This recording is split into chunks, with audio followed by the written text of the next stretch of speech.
ഇതൊരല്പം ഇടഞ്ഞ കേസാണല്ലോ. ആ, എനിക്ക് എടുത്തല്ലേ പറ്റൂ.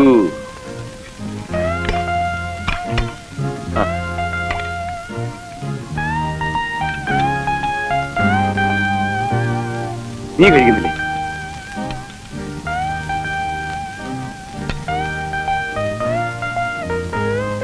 പിന്നെ നേരത്തെ പോരണമെന്ന് വിചാരിച്ചതാ.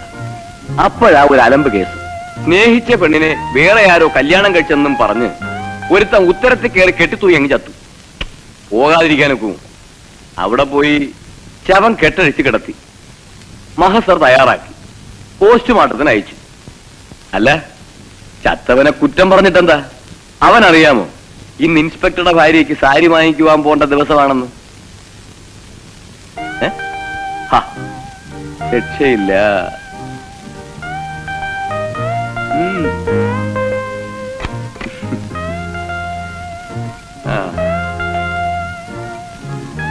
എടോ ഭാര്യയെ, വെറും ഒരു സാരിയുടെ പ്രശ്നത്തിന് നമ്മൾ എന്തിനാ വെറുതെ ഉടക്കുന്നത്? ഇന്നല്ലെങ്കിൽ നാളെ, അതുമല്ലെങ്കിൽ മറ്റന്നാൾ നമ്മൾ എന്തായാലും സാരി വാങ്ങും.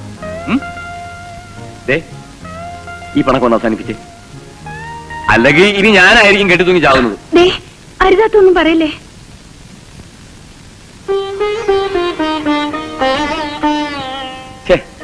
ഞാനൊരു കളി പറഞ്ഞതല്ലേ നിന്റെ പിണക്കം മാറ്റാൻ. എനിക്ക് പിണക്കൊന്നുമില്ല. കളിയായിട്ട് പോലും ജയേട്ടൻ ഇങ്ങനൊക്കെ പറയുന്നത് എനിക്ക് സഹിക്കില്ല. അല്ലെങ്കിൽ എത്ര നേരം നമുക്ക് പിണങ്ങിയിരിക്കാനാവും?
ഇല്ലാതാക്കുന്നതിനേക്കാൾ നല്ലതല്ലേ നമ്മുടേതാക്കി തീർക്കുന്നത്?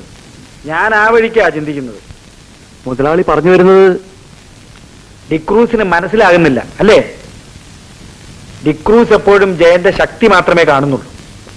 എന്നാൽ ഞാൻ ദൗർബല്യവും കാണുന്നു. ആ ദൗർബല്യം നമ്മുടെ ശക്തിയാക്കി മാറ്റുക, അതല്ലേ എളുപ്പം. Don't worry my boy, take it easy.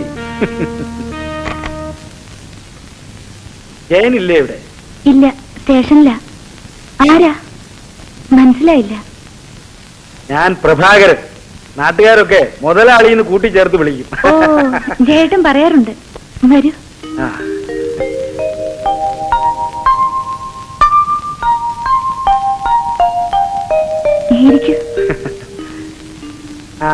മോളുടെ പേരെന്തോന്നാ പറഞ്ഞേ? സുമിത്ര. സുമിത്ര. സുമിത്ര സുമിത്ര മോൾക്ക് ഈ നാടൊക്കെ ഇഷ്ടപ്പെട്ടോ? പിന്നെ എന്തെങ്കിലും അസൗകര്യങ്ങൾ ഉണ്ടെങ്കിൽ പറയാൻ മടിക്കണ്ട.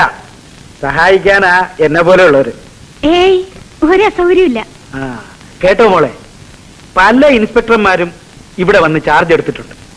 പക്ഷേ ജയനെ പോലെ ഇത്ര സമർത്ഥനായ ഒരു ഇൻസ്പെക്ടറെ ഞാൻ കണ്ടിട്ടില്ല. ഏത് വലിയവനായാലും തിരക്കടില്ല. തെറ്റു കണ്ടാൽ മുഖം നോക്കാതെ നടപടിയെടുക്കും. ഇക്കാലത്ത് ചെയ്യുന്ന തൊഴിലിനോട് ആത്മാർത്ഥത കാണിക്കുന്നവർ വളരെ കുറവാ. ജയന്റെ ഒരുമാതിരി മുഖം നോക്കാതെയുള്ള ഈ പെരുമാറ്റം കുറെ ശത്രുക്കളെ ഉണ്ടാക്കിയിട്ടുണ്ട്. വേറൊന്നുമല്ല മോളെ ഞാൻ പറയുന്നത്. ഇവിടെ കുറെ അലവിലാദികളുണ്ട്. കൊല്ലാനും ചാവാനും മടിയില്ലാത്ത വകയാണ്. അവരുടെയൊക്കെ കേസുകളിൽ ഇടപെട്ട് എന്തിനാ വെറുതെ ശത്രുത ഉണ്ടാക്കുന്നത്? അതുകൊണ്ട് മോള് സമയം കിട്ടുമ്പോ സാവധാനം ഇതൊക്കെ ജയനെ ഒന്ന് പറഞ്ഞു മനസ്സിലാക്കണം. എനിക്ക് നീ എന്റെ മോളെ പോലെയാ. ജയന് എന്തെങ്കിലും സംഭവിച്ചാൽ അനാഥമാകുന്നത് മോളുടെ ജീവിതമാണ്. അതുകൊണ്ടാണ് ഞാൻ ഇത്രയൊക്കെ പറഞ്ഞത്. വെള്ള വസ്ത്രവും ഉടുത്ത് ഒരു വിധവയെ പോലെ മോളെ കാണാനുള്ള നെഞ്ചുറപ്പ് എനിക്കില്ല. അല്ല, ഞാനിതൊക്കെ പറഞ്ഞു എന്ന് കരുതി മോള് മനസ്സ് വിഷമിപ്പിക്കരുത്. കാര്യങ്ങളുടെ കിടപ്പ് മോളും അറിഞ്ഞിരിക്കണമല്ലോ.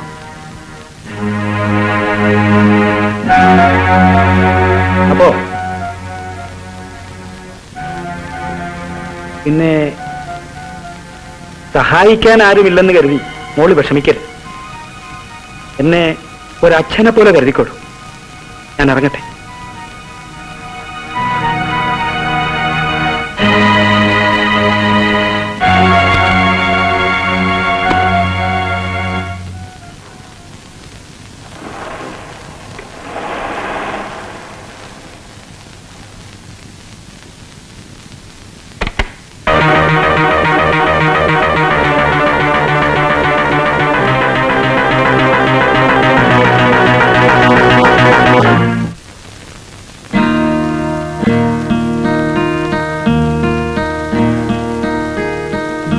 ജേട്ടാ,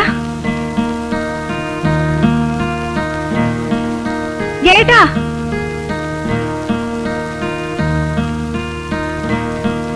ജേട്ടാ,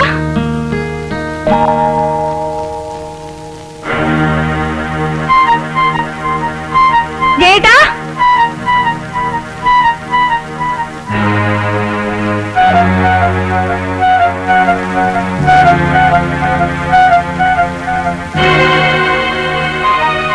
ജേട്ടാ,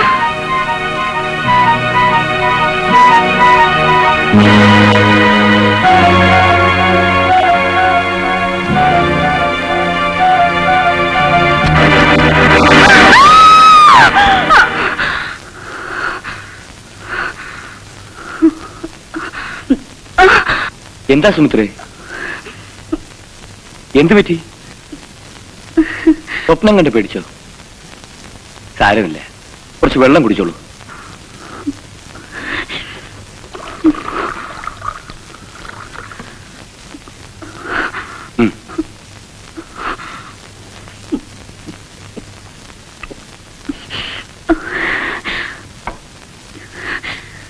എന്തു പറ്റി സുമിത്രേ? ജേട്ടാ, ജേട്ടന് എന്തെങ്കിലും പറ്റിയാൽ പിന്നെ? നീ എന്താ പറയുന്നത്?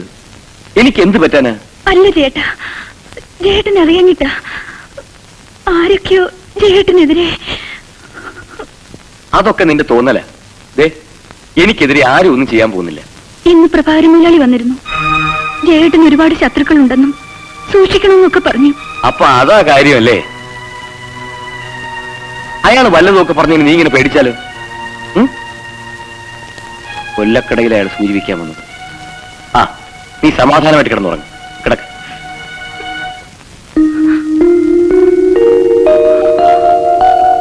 എന്നെ വരുന്നില്ല മുതലാളി. കണക്കുകളൊക്കെ ഞാൻ അങ്ങോട്ട് ഏൽപ്പിക്കാം. എന്റെ കാര്യങ്ങൾ എങ്ങനെയാന്ന് ചോദിച്ചാ മുതലാളിയുടെ ഇഷ്ടം പോലെ. തരികയോ തരാതിരിക്കുകയോ ചെയ്യുന്നത് മുതലാളിയുടെ ഇഷ്ടം. നീ എന്താ ബാല ഇങ്ങനെ? നിനക്ക് വയ്യെങ്കിൽ വേണ്ട. ജോലിയുടെ കാര്യം അത്രയല്ലേ ഉള്ളൂ. പിന്നെ ഇത്രയും കാലം ജോലി ചെയ്തിട്ട് നിന്നെ വെറുതെ അങ്ങ് പറഞ്ഞയക്കാൻ ഞാനെന്താ അത്ര ഹൃദയമില്ലാത്തവനാണോ? മുതലാളിക്ക് എന്നോടൊന്നും തോന്നരുത്. വല്ല നിവൃത്തി ഉണ്ടായിരുന്നുവെങ്കിൽ. ആ, അത് പോട്ടെ. എപ്പോഴാ സൗകര്യമുള്ളതെന്ന് വെച്ചാൽ നീ ഈ കണക്കൊക്കെ ഒന്ന് ശരിയാക്കി ഏൽപ്പിക്കും. നിന്റെ കണക്ക് ഞാൻ തീർത്തോളാം. ശരി മുതലാളി. കളി അറിഞ്ഞേ ഞാൻ കളത്തിൽ ഇറങ്ങാറുള്ളൂ, മനസ്സിലായോ? പിന്നെ ആ ബാലന്റെ കണക്കിന്ന് തന്നെ തീർക്കണം.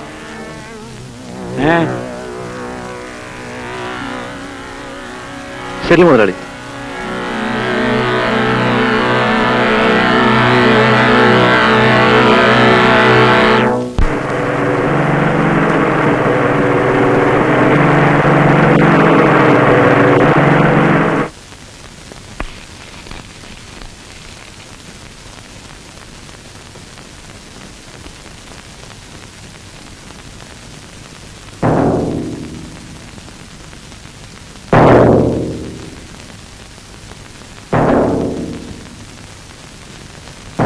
മാറടാ. ഓ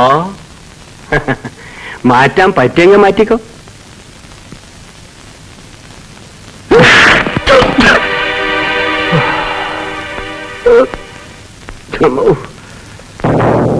മാറില്ല അല്ലേടാ. പറഞ്ഞില്ലേ മാറ്റാൻ പറ്റിയെങ്കിൽ മാറ്റിക്കോ.